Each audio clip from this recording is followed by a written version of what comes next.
Welcome to Winning English, helping your English shine through the use of idioms, slang, and cultural references. Today, a look at the many varieties of English, both between countries and within the United States.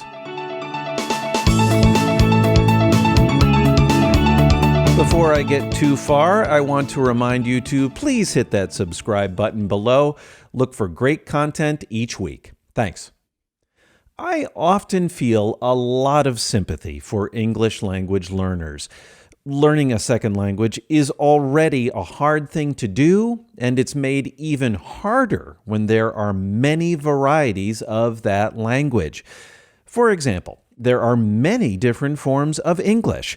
I often talk about American and British English, but there is also the English spoken in Australia, India, and many other places, including Nigeria, which I was shocked to find out has the second biggest number of English speakers in the world. In the newsletter, you can find a chart from Wikipedia with the numbers. Also note that the Philippines has more English speakers than the United Kingdom, which was a surprise to me. Of course, when it comes to varieties of English, I particularly like what's called Singlish, that special mix of English and other languages spoken in Singapore, where I lived for 6 years. Now, to be clear, all of these people can still understand one another. English is still English, but sometimes the differences can be confusing, and misunderstandings can happen even between native speakers. Some of them are kind of funny. Let me give you one example. In the United States, we wear pants. A pair of pants is that article of clothing you wear to cover the lower half of your body. However, in the United Kingdom, they wear trousers to cover the lower half of their bodies. They also wear pants, but pants are underwear, which are the clothes you use to cover up your private parts, if you can guess my meaning. So I personally have had several funny moments with my British friends because of these words. Suppose I want to find out whether I need to wear pants to a party or whether it is okay to wear shorts, that is, pants that end above the knee. My friends can answer, well, we don't care if you wear pants, but you must wear trousers. Of course, differences in English can happen within countries as well as between them. For example, there are words and pronunciations that are used in some parts of the United States and not in others. These differences can indicate where a particular person grew up, and people often get very passionate about these differences too. One researcher, Joshua Katz from North Carolina State University, has researched these differences and generated maps of where they occur. You can see some of those maps in the newsletter. Here are 3 examples. We're all familiar with the soft drink Coca-Cola, which is often just called Coke. Oddly, in some parts of the U.S., Coke has become a general word for any kind of carbonated, sugary drink. Other parts of the country call these drinks soda, though. And where I grew up in the state of Ohio, we always called these drinks pop.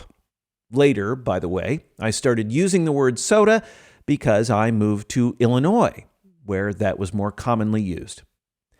Here's a second, somewhat odd example. When a house or other place is diagonally across the street from you, that is, it's not straight across, but is at an angle, some parts of the U.S. say it is kitty corner from you. Others say it is catty corner. This is strange, I know, but it's what we do. Finally, here's a third example. There is a particular kind of soft-soled shoe that many of us wear. It's often used for children's physical education classes or by anybody for general comfort. Most everyone in the U.S. calls these shoes tennis shoes, which, as an avid tennis player myself, I like. But in the northeast of the U.S. and in the southern part of the state of Florida, they are called sneakers, as if you are sneaking around in them to keep quiet. Like I said, English can be hard given the many different ways people use the language, but I wouldn't worry about it too much. There is always a simpler, more common word that will work just fine. And really, in the end, it's more important to communicate and to be understood than it is to be exactly correct. Sometimes it's just fun to learn about these various quirks in the language. Curious to find out more? Check out an article from Business Insider that I linked to in the newsletter.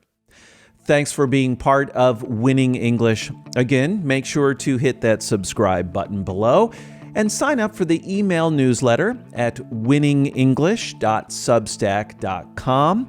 The newsletter has a transcript of this video and additional content.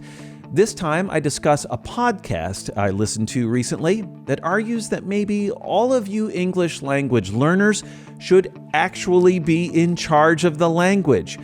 I hope you enjoy it. Please follow Winning English on LinkedIn, Facebook, and Instagram as well. Maybe even consider donating to this project through Patreon. I have a link in the description below. Most of all, remember, if you like Winning English, please tell a friend. I'm really looking to grow this service, and I need your help to do that. Talk soon.